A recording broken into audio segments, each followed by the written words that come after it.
Quando a gente fala de teoria dos números, a gente precisa entender o que significa um número propriamente dito, né?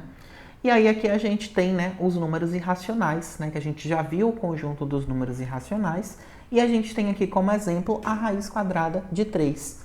A raiz quadrada de 3, a gente também já aprendeu a calcular uma raiz não exata, né, daquelas fórmulas, a partir daquela fórmula de raiz não exata. E aí a gente pode definir a raiz quadrada de 3 como sendo 1,73205 e assim por diante, né? E a gente não pode representar, né, esse número em forma de fração. Olha só como ele é bem grande, né? E ele é contínuo, né? Então, a partir disso aqui, eu quero que vocês retomem esse conceito do que é um número irracional, tá? Então, todo mundo aí está lembrado o que é um número irracional, o que é um conjunto, o que é o conjunto dos números irracionais? Sim, Sim, beleza, Leonardo falou que sim. Bruna e Andréia, tudo bem até aqui?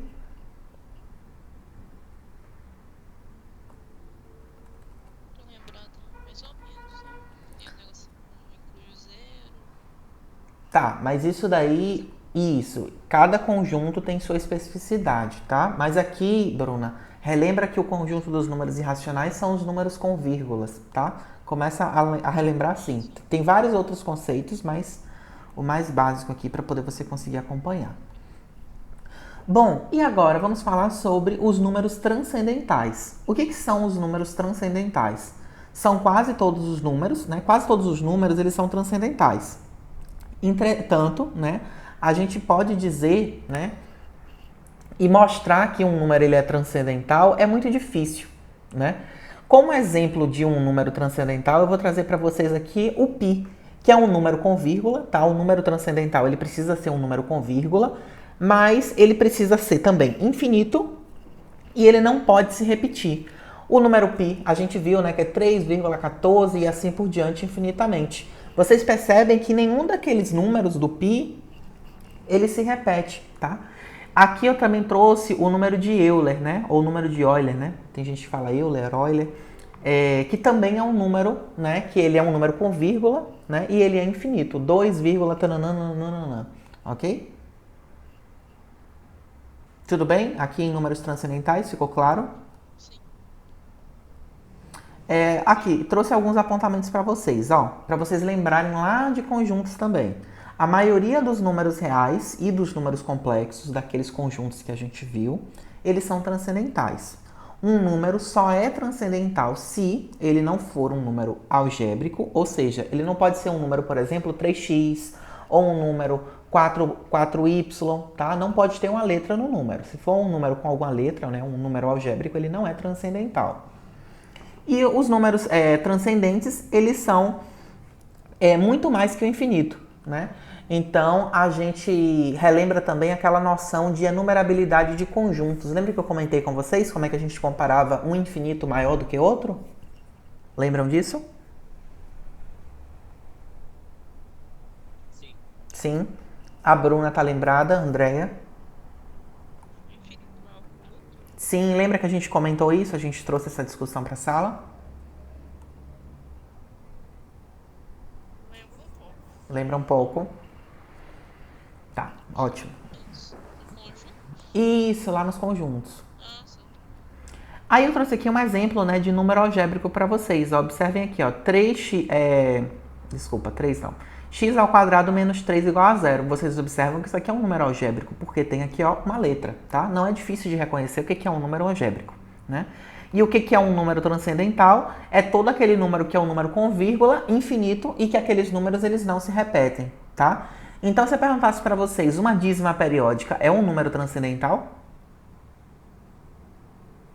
Não, porque se Não. repete. Porque ele se repete? Não, porque eles se repetem, né? Por exemplo, uma dízima periódica seria, por exemplo, 3,44444. Isso é uma dízima periódica, porque o 4 se repete. Já o número transcendental, esses números eles não se repetem. Ó. Por exemplo, aqui, ó, 2,71828182, tananana, ok? Esses números eles não estão repetidos o tempo inteiro, tá? Deixa eu pegar aqui. A gente vai comentar quando a gente vê logaritmos, né? O que é um logaritmo natural. Esse aqui era só a ponto de curiosidade mesmo. Números transcendentais, né? Ele não é raiz de nenhuma equação polinomial, né? E de coeficiente inteiro, ou seja, a gente não tem como resultado de um polinômio um número transcendental, né? O que é um polinômio, professor? Uma equação, tá? Uma equação de primeiro grau é um polinômio de primeiro grau, né? Uma equação de segundo grau é um polinômio de segundo grau e assim por diante, né? De terceiro grau que a gente vai ver mais pra frente. Tudo bem? Aqui agora eu quero mostrar para vocês uma questão clássica de vestibular, tá? Aqui onde eu estou passando o cursor do mouse, se vocês quiserem tirar um print, que é um caso especial para descobrir, né, os algarismos. Como assim, professor? Olha só. Exemplo, coloquei aqui, ó, é x dois pontos. Quantos algarismos 8 existe de 1 até 8888? Gente, seria complicado, né, para poder a gente fazer essa questão aqui? Sim. Sim, né? Quantos algarismos? Pessoal, não é nem quantos números, né? Parecida dessa. Como? Já vi uma parecida com essa. Já viu uma parecida com essa? Se a gente fosse resolver essa questão aqui sem estar no conteúdo de hoje, sem estar na aula de cálculo de fórmula, a gente ia ter que fazer manual mesmo, tá? A gente ia ter que fazer, né? 1, 2, depois 3, 4, 5, 6, né? Até aí tudo bem, mas quando chegasse, por exemplo, no 30, o 30 tem 2 algarismos. Quando chegasse no 100, tem 3 algarismos. Ia ter que ir contando quantos números tem dentro de cada um deles, até chegar no 888, tá? Então vamos lá. Como é que a gente calcula isso aqui? Eu vou inicialmente pegar esse meu número, né? Lembrando que isso daqui só dá certo, gente, e as questões só vão te pedir, claro, quando a gente tiver números repetidos, iguais, tá? Por exemplo, aqui 888, tá?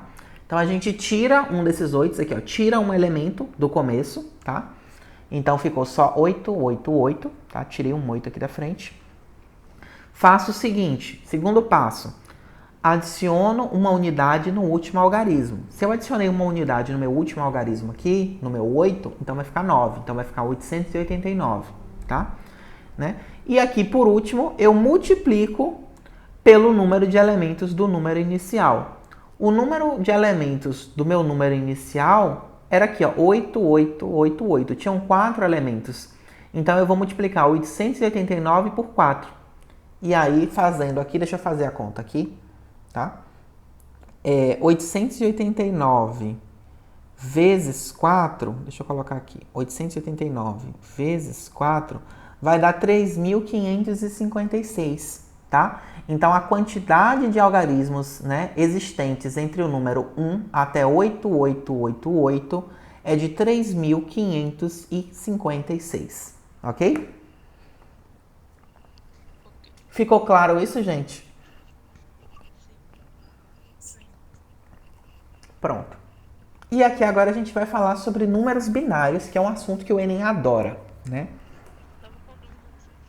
Pronto. E caiu questão no simulado, né? Sobre números binários. Prestem atenção aqui. O que é um número binário? O que é o sistema de numeração binário, né? A gente utiliza, né, o sistema de numeração convencional, né, que é o decimal, né? A gente tem números, né, de 1 até 9 e a gente tem o 0, que é um outro número, né? Então a gente tem um total aí 10 dígitos diferentes, né? Somando, né, observando do 0 até o 9 são 10 dígitos diferentes. A gente pode escrever também na forma utilizando 2 dígitos, 3 dígitos, 4 dígitos, 8 dígitos, né? E quando a gente está falando, por exemplo, de tecnologia, celular, computador, ou então quando a gente quer criptografar uma mensagem, né? Era muito utilizado na guerra isso aqui, né? Hoje é muito utilizado em programas de computador, né? Em software de última geração não, né? Que hoje a gente já tem o hexadecimal, o penta, enfim.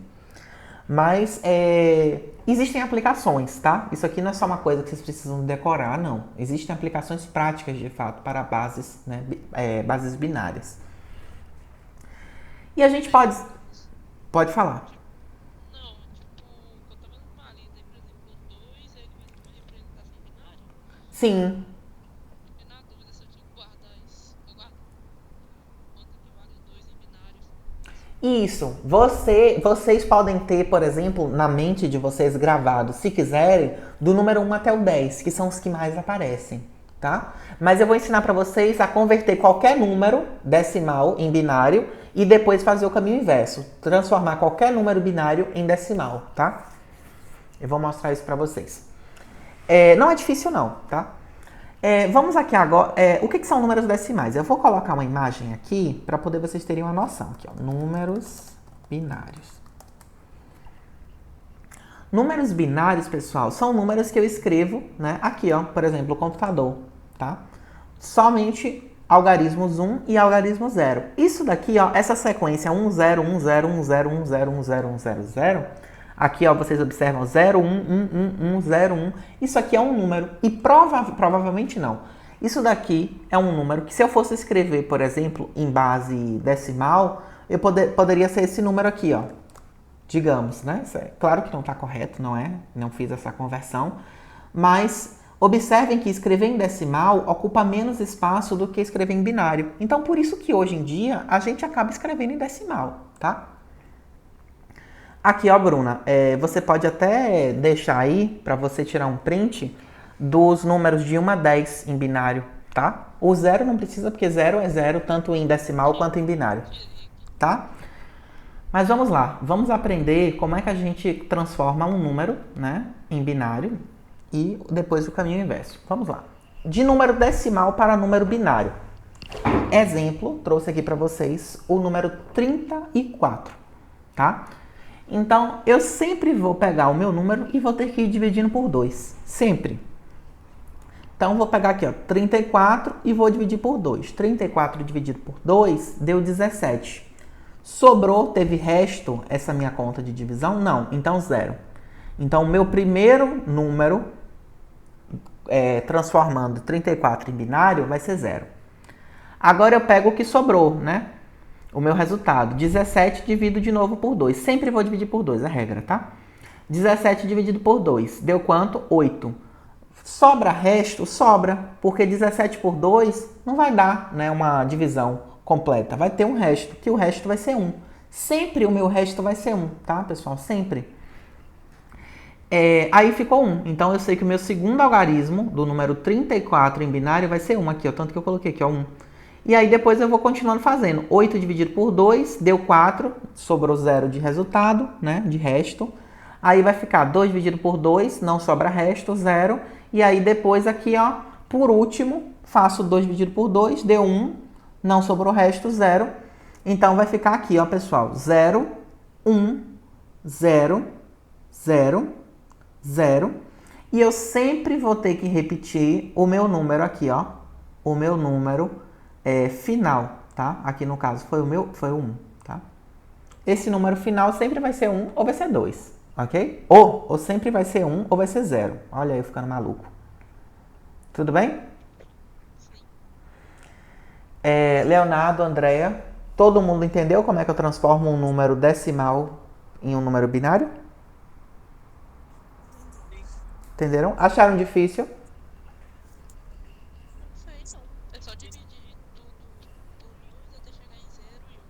Isso. Isso. E aí depois pega todos os restos, né, e coloca na ordem, tá? Agora, e se eu quiser transformar de binário para decimal? Aí a brincadeira fica diferente. A brincadeira fica diferente, tá? Eu acho mais fácil transformar decimal para binário. Agora a parte legal para vocês. O que mais aparece é transformar decimal para binário, tá? E no Enem, o que apareceu, né? A última questão de binários que a gente teve foi de transformar de decimal para binário. Agora, vestibulares, e o Enem também pode cobrar, né? Transformar de binário para decimal. Então, por exemplo, aqui eu tenho o número 110101 e eu quero transformar e descobrir que número é esse daqui em decimal. Então, vamos lá. O que a gente tem que fazer inicialmente, tá? A gente vai sempre pegar o meu primeiro algarismo aqui, ó, 1, tá? Onde eu tô passando o cursor do mouse. Vai ser 1 vezes. Se eu tô falando de binário, vai ser 2, tá? Então, sempre vai ser 2. Isso aqui é regra, ó. 2 elevado a que número? Esse meu número aqui, ele tem quantos algarismos? E aí? 6 algarismos. Todo mundo concorda?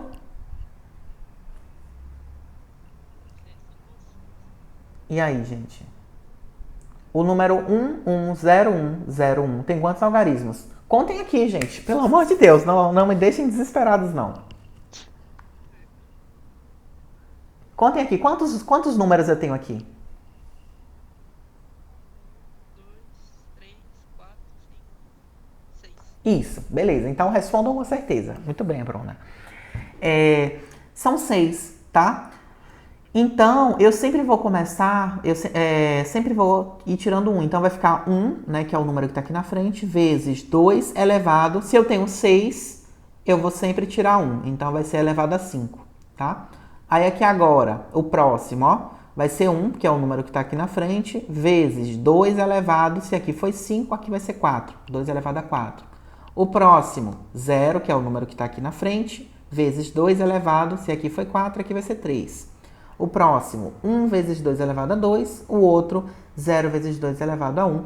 E por último, 1 vezes 2 elevado a 0, tá? Por isso que a gente sempre vai tirar 1 aqui, ó, do primeiro. A gente não colocou 2 elevado a 6, porque a gente tem que considerar o 0 também, tá? Então aqui começa com 5 e aí sempre tenho que colocar no final aqui o 0. Aí eu faço, né? 1 vezes 2 elevado a 5, 32 aqui, né? Agora, 1 vezes 2 elevado a 4, 16. 0 vezes 2 elevado a 3, né? Qualquer número vezes 0 vai dar 0. 1 vezes 2 elevado ao quadrado dá 4. Aqui de novo 0, né? Porque qualquer número vezes 0 é 0. E aqui agora 1 vezes 2 elevado a 0, 1. Porque 2 elevado a 0 é 1. 1 vezes 1 é 1. E agora eu somo tudo. Aí fica 32 mais 16 mais 0 mais 4 mais 0 mais 1.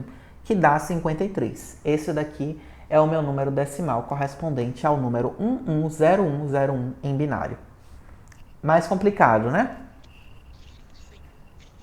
Mas acharam impossível de fazer? Muito difícil? Eu achei que, assim, ter os detalhes, precisa Isso. Vocês têm que ter esse algoritmo na cabeça de vocês, senão não dá certo, tá bom? A gente multiplicar para poder depois somar. Isso, tem que multiplicar, Andréia. Sempre eu vou multiplicar o número que está aqui na frente, ó, o 1, tá? Porque tinha 1 aqui, vezes 2 elevado à quantidade que eu estou representando, tá? E aí depois eu somo tudo, que deu ali 53, tá bom? Operações com números binários. Gente, acreditem, a gente pode fazer tudo com número binário. Inclusive, tudo que vocês aprendem na matemática, decimal, matrizes, polinômios, complexos, tudo a gente pode fazer com binário. Mas para vocês, no ensino médio, não vai cair, tá? Deixa eu só silenciar aqui, um minutinho, aqui desativar o som. Para vocês, no ensino médio, só vai cair conta de adição e conta de subtração, tá? Nem multiplicação, nem divisão acaba aparecendo. Tanto que os livros nem trazem, né? Divisão e multiplicação de binários. Mas é possível de fazer, tá? Como é que eu somo um número binário? Por exemplo, o número 11001 somado ao número 1000. Sempre coloco, né, número embaixo de número, como a gente sempre aprendeu. Mas existe uma regra aqui, ó. Se os números forem iguais, a minha soma dá 0. E se forem diferentes, dá 1. Então, 1 mais 0 vai dar quanto? 1 mais 0 são números diferentes, vai dar 1, tá? 0 mais 0 são números iguais. Se são números iguais, dá 0. 0 mais 0 aqui de novo deu 0. E aqui agora é que tá o problema. Vocês não falem isso perto de ninguém, porque senão vão falar que o professor de matemática de vocês está maluco, né? Ou então que vocês estão malucos que não estão aprendendo nada de matemática.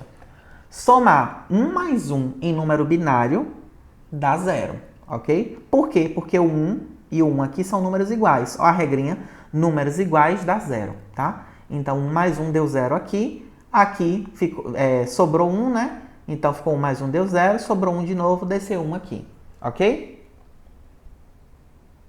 Peraí, sobrou Isso. Porque, ó, quando a gente faz, Bruna, 1 mais 1, teoricamente, daria quanto? 2, mas aí vai dar 0. Isso, daria 2. Beleza, ótimo. Daria 2. Só que eles são iguais, não é isso? Então, na regra, dá 0. Só que na minha cabeça, eu sei, né, que isso aqui, teoricamente, no decimal, tá incorreto. Então, ele sobra 1, tá? Então, esse 1, ele vem pra cá, tá? Sempre vai acabar sobrando 1 quando ocorrer esse tipo de caso aqui, ó, de 1 mais 1 dá 0, ok? E se esse número fosse Hum. diferente? Eu achei meio confuso isso do sobrar. Sempre que der uma... tá, vamos lá. Vou reformular. Sempre que vocês verem 1 mais 1, o resultado vai ser 0. Tudo bem até aqui? Sim. Sempre que tiver 1 mais 1, vocês vão colocar o 0 e sempre vai ter que adicionar o número 1 lá em cima, do próximo número, ok? Putz. Sim, mas se esse número aí for diferente, Como, André? Pode falar. no lugar de 1 ser 2, aí fica como? Ah, se no lugar de 1 fosse 2, aí você teria uma conta de adição normal, porque não seria número binário. O número binário só pode usar o número 1 e 0, ok? Bem que eles disseram no curso que é 0, 0 e 1. Como assim? É binário que tem zeros e 1 Isso, na informática. isso na informática é utilizado. Tá bom? Tudo bem até aqui, gente? Pode falar. Hum. E esse outro. Porque isso, não, vai ficar aqui, ó, 1. Esse último 1 aqui, ele desceu como 1. Por quê? Porque eu tinha 1 aqui e jogou 1 aqui pra cima, de novo, ó, somou iguais. Se somou iguais, dá 0. E aí, se somou iguais, tem que colocar 1 lá em cima de novo, beleza? Então, Tudo bem? Leonardo e Andréia, tudo bem até aqui, pessoal? Tudo. Pode falar.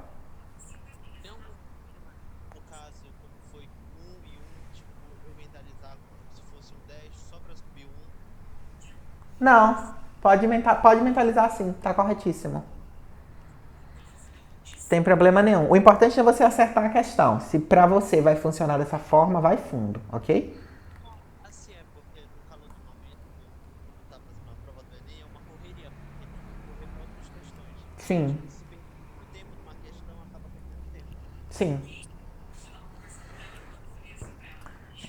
Bom, pessoal, vamos falar agora sobre subtração. A subtração tem outras regrinhas diferentes, tá? Coloquei aqui as regrinhas para vocês. A subtração é a mais chatinha que aparece para vocês em vestibular, tá? No Enem, muito difícil aparecer isso aqui, tá? Se vocês estiverem sem tempo para estudar subtração, vocês podem pular, tá? Mas eu vou ensinar para vocês. A subtração existem regrinhas diferentes. Por exemplo, 0 menos 0 vai dar sempre 0. 0 menos 1 vai dar sempre 1 e vai ter que passar o 1 lá para cima, tá? Como a gente viu na adição, tá? 1 menos 0 vai dar sempre 1 e 1 menos 1 vai dar 0. Então, vocês precisam ter essas regrinhas na cabeça de vocês, tá? Vamos fazer aqui? Sempre que eu tiver 1 menos 0 vai dar 1. Coloquei 1 aqui. 0 menos 0 deu 0. 0 menos 1 dá 1 e passa o 1 lá para cima. Eu coloquei aqui, ó. 0 menos 1 dá 1 e vai 1. Ou seja, vai ficar 1 mais 1, não é isso? 1 menos 1 aqui, que deu 0. Beleza, fechou. Aí vai ficar 1 menos 0 aqui, 1 menos 0 deu 1. E 1 menos 1, a gente acabou de ver aqui que deu 0. Finalizamos. A subtração, ela é um pouco mais complexa. Por quê? Porque a subtração ela tem uma regra específica para cada ordem de subtração. Tá? Então tenham isso aqui na mente de vocês. 0 menos 0 dá 0. 0 menos 1 dá 1 e coloca 1 lá em cima no próximo. 1 menos 0 dá 1 e 1 menos 1 dá 0. Ok? Tudo bem? Andréia, Leonardo, tudo bem? Lembra dos sinais entre números positivos? Sim. Sim. Você fez essa relação, foi, Leonardo? Conseguiu observar essa relação? Sim. Pronto, beleza. É isso mesmo. É isso mesmo. Eu não quis comentar aqui para poder não confundir a cabeça de vocês. Mas é exatamente essa relação, tá? Do jogo de sinais. Excelente. Bom, pessoal, eu vou comentar com vocês sobre isso aqui, sobre números quânticos. Mas assim, gente, até hoje eu só vi 2 questões caírem em vestibulares sobre isso aqui. Isso aqui vocês às vezes aprendem lá em química, né? Eu soube que com a reforma do ensino médio esse conteúdo acabou indo para química, né? Mas eu vou comentar com vocês, só para vocês não falarem que nunca viram isso aqui. E lá na lista que eu vou passar para vocês, vai ter uma ou duas questões sobre isso aqui, tá?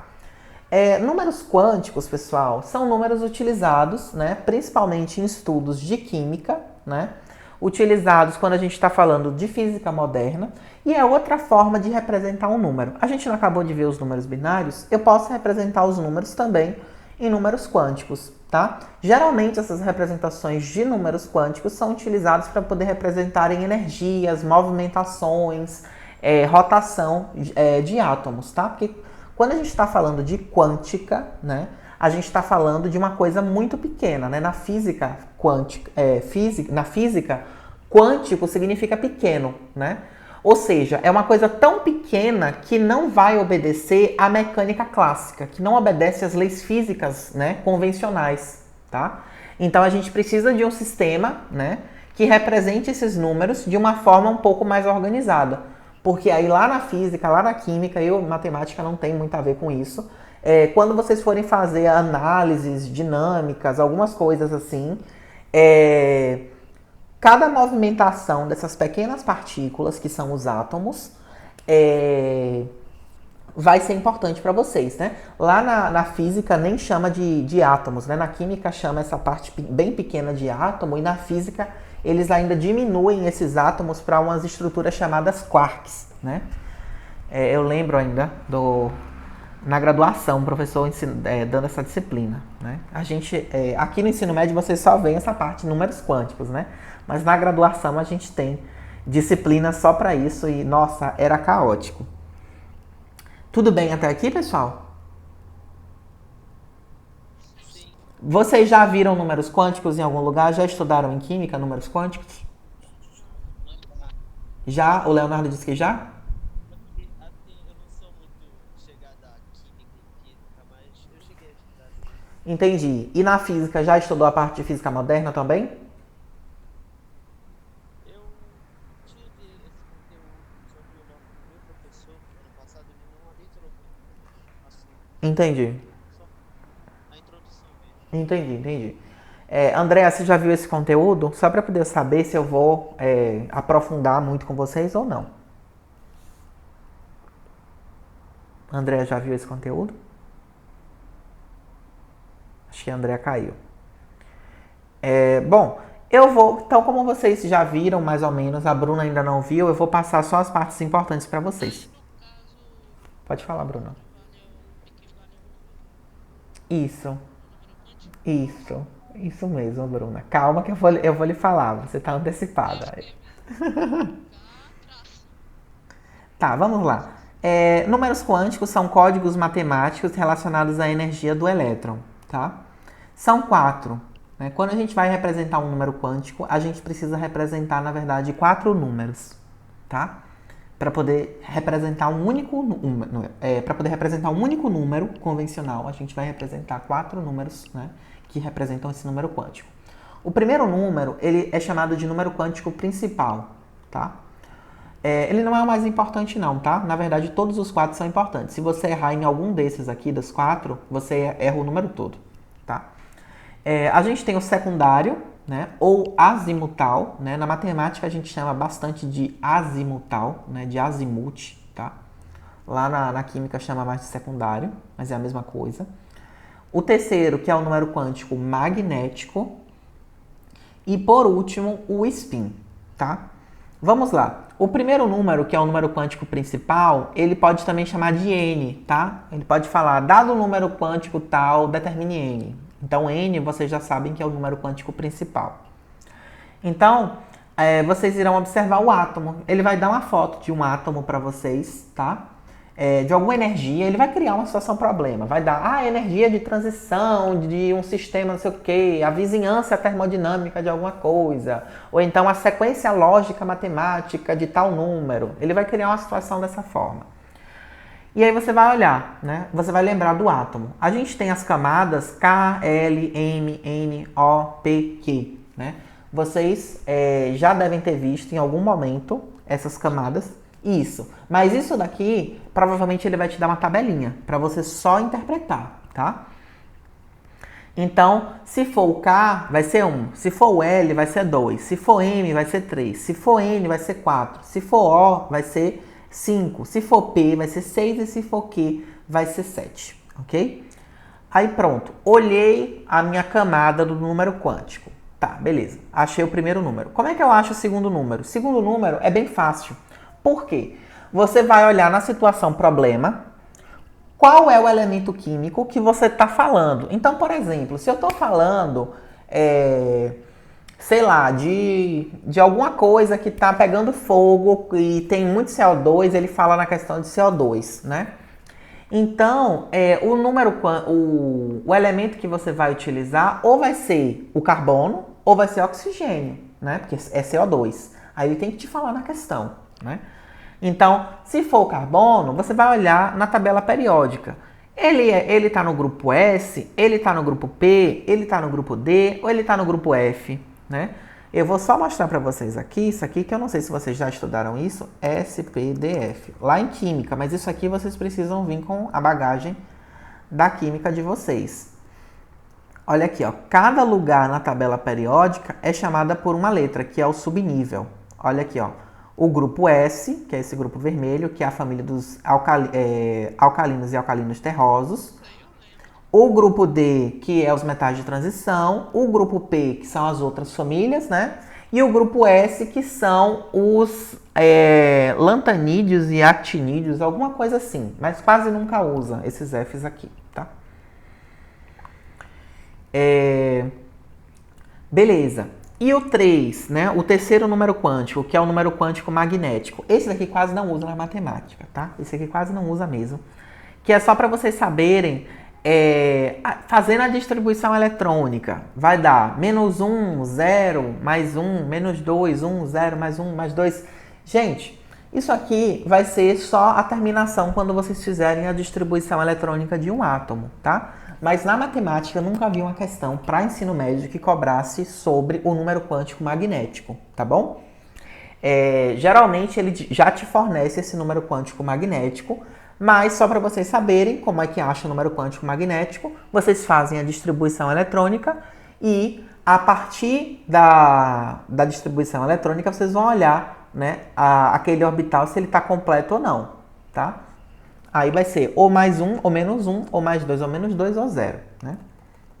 E por último, o mais importante de todos, o número quântico spin. E é o mais fácil, é o que mais aparece na matemática. Olha só que maravilha. O spin, ele simplesmente vai te dar numa questão alguma situação, problema, de alguma coisa girando, né, alguma partícula girando, e ele vai te perguntar qual é o spin daquela partícula. Se a partícula estiver girando para cima, girando e subindo, o spin é menos 1 sobre 2. Se a partícula estiver rodando para baixo, é mais 1 sobre 2. E se a partícula estiver parada, ou então estiver sofrendo alguma coisa que esteja tanto para cima quanto para baixo, vai ser em equilíbrio. Vai estar em equilíbrio e vai ser mais ou menos 1 sobre 2. Tá bom? Tudo bem até aqui? Tudo fácil? Gente, o mais importante para vocês é esse daqui, ó, o número quântico spin, tá? Questão de matemática, principalmente vestibular, quando aparece alguma situação problema, é envolvendo esse número quântico aqui, tá? Os outros pode aparecer? Pode. Eu até já vi questões que envolvem esse primeiro número quântico aqui, mas ele é bem simples, né? De você identificar. E por último, trouxe aqui para vocês, que eu já vi aparecer em questão, que é a função onda-partícula em uma caixa 1D, tá? Não precisa decorar essa fórmula normalmente a questão já te fornece, tá? Mas é só para vocês saberem que essa fórmula existe.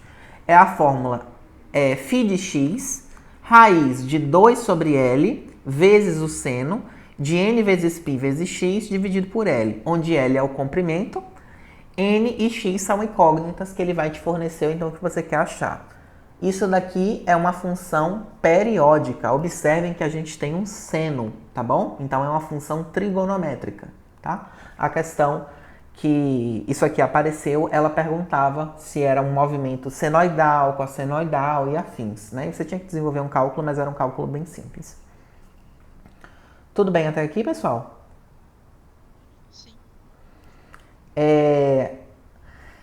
Bom, é isso, né? Na aula de hoje sobre cálculos de fórmulas, o que eu tinha para passar para vocês era isso.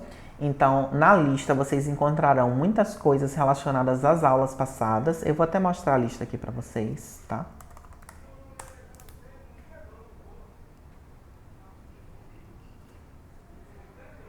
Para poder vocês ficarem cientes.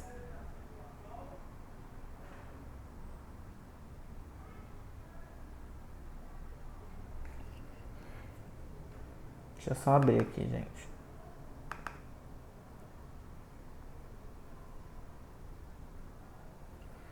Essa daqui é a lista para vocês, tá? É a lista 03, tá? Pessoal, já está disponível aqui no Drive a lista 04, 05, 06 até a 09, até a 08. Mas a gente ainda não viu esses conteúdos, tá? A gente está na lista 03. Aí tem aqui algumas questões resolvidas, ó, sobre cálculos de fórmula, né? Bastante questão do Enem sobre cálculos de fórmulas. Vocês têm estudado essas questões resolvidas? Vocês têm gostado que eu tenho colocado nas listas? Tinha estudado daquela da 12, Beleza. Mas você tem gostado, Bruno? Tem achado que está funcionando? Beleza. interessante. Pronto. Beleza. E aqui tem as questões, ó, bastante questão sobre cálculos de fórmulas para vocês, sobre interpretação, números algébricos, números transcendentais. Aqui, ó, bastante questão de número binário, tá? Pra... Tá no Drive já? Já tá no Drive. É a 03. É a 03, tá? Bastante questões aqui para vocês se divertirem. E aí, na nossa próxima aula de segunda e na nossa próxima aula de quarta-feira, a gente vai resolver muita questão dessa lista, tá? Em sala, aqui com vocês. Aqui, ó, a questão do Enem, de números binários. Aqui, ó, a questão sobre números quânticos e aquela função que eu passei para vocês. E é isso, tá? Tem um total aí de 37 questões propostas e 2 questões de desafio, tá? 2 questões do Enem, desafio para vocês sobre cálculos de fórmulas aí. Falar em questão de desafio, Bruna, naquela fila da mochila 2, depois você poderia explicar Posso? o gabarito delas. Isso, só tem um gabarito, mas essas questões que eu também só coloco... Essas questões que eu só coloco o gabarito, Bruna, você também pode me mandar. E essas questões de desafio, deixa eu até mostrar para vocês, mas você pode me pedir, Bruna, porque as questões de desafio tem resolução no YouTube. Aqui, ó, no canal do YouTube. Tem a resolução da questão minha mostrando como é que faz no canal do YouTube. Tem uma ou são 2 listas que eu não tenho a resolução em vídeo, mas eu tenho um outro canal que fez a resolução da questão em vídeo, entendeu? Vamos ver aqui, Bruna, o que é que você estava em dúvida. Vamos tentar aqui abrir alguma coisa? Tá. Eu vou olhar. Tá, tem 6 minutinhos ainda de aula. Acho que dá para resolver 1 ou 2 questões aí, a depender da dúvida, tá bom? Professor Theo, Pode falar, Andréia. vou saber aquela que é uma equação, que é 2x ao... Não, 5x ao quadrado. Como é que a gente resolve? 5x ao quadrado? Como assim?